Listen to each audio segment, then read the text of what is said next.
The only way I can explain this biblically is once again talk to the greatest psychologist, the greatest physician that ever lived. And let him illustrate through us another patient of his.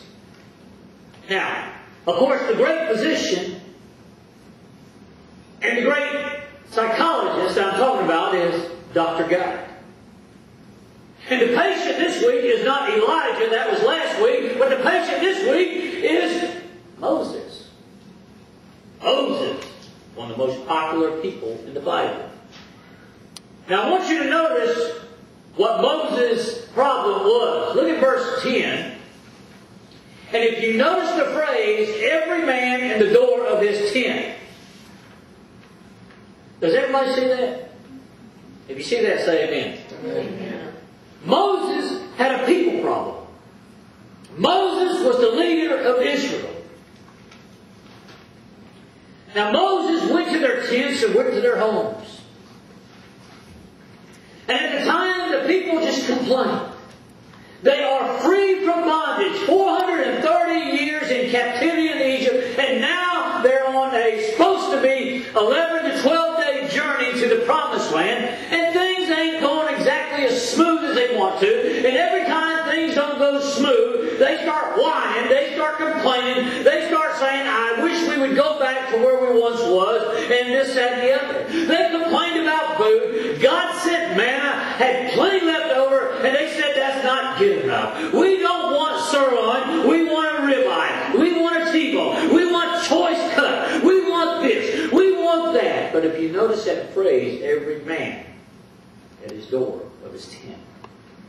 What happened was, every time Moses would go by a place, just to check, see how people do it.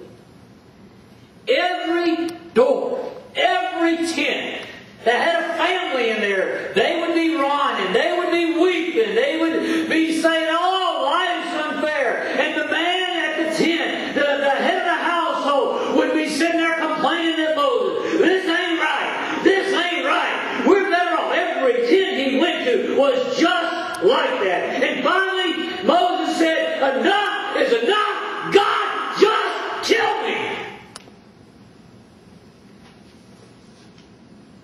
Tired. And all I can stand. All these people do is whine. I said, Moses, I just can't take it. I just can't take it anymore. I can't stand it. Just kill me. What I want to look at today is three things that Moses did that was wrong. Three things that led him to this area where he's at right now.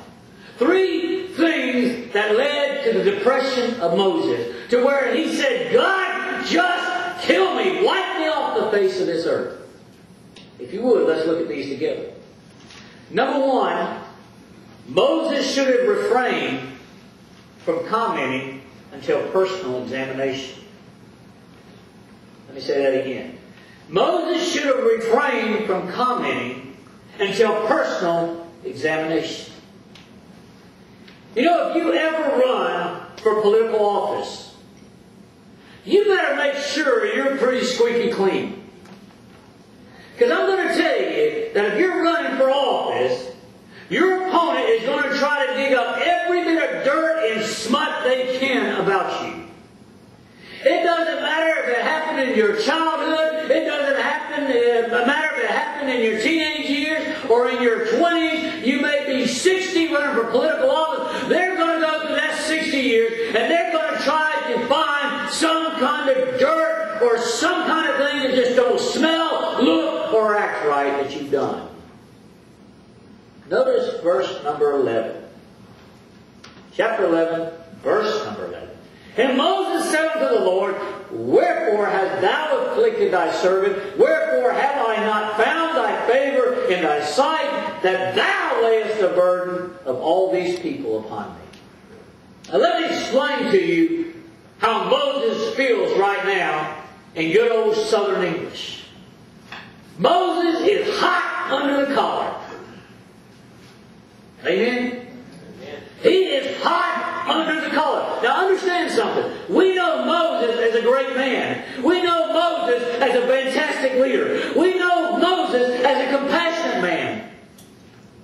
We know Moses as one who believed in doing the right thing. Amen? Amen. But now he's blaming God. This is a classic example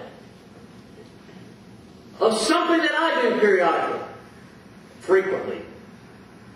I want to say occasionally, but frequently. Is open mouth and insert foot. Amen? If you've been there, say amen. Amen.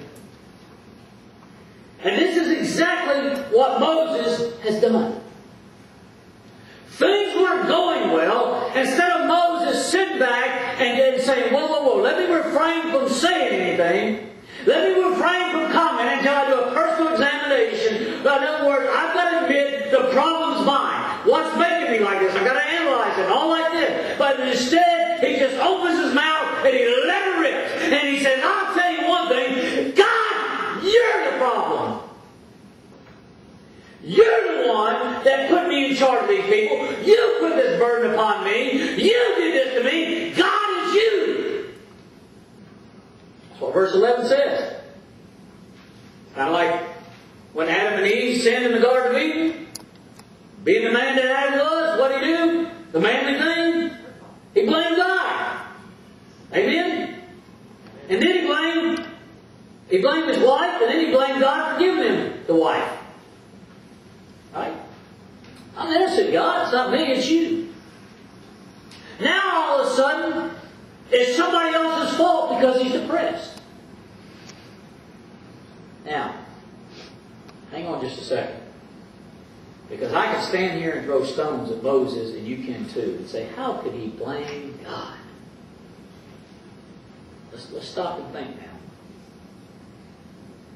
How many times have you and I blamed God for some undesirable circumstances we went through? Death. Maybe a divorce. Maybe sickness. How many times have we blamed God? God, why? Why? God, I've been faithful to you. Why did this have to happen? Why did this divorce have to happen? God, why did I have to go through this? God, why did you take this person away from me? God, why? Why? Start blaming God.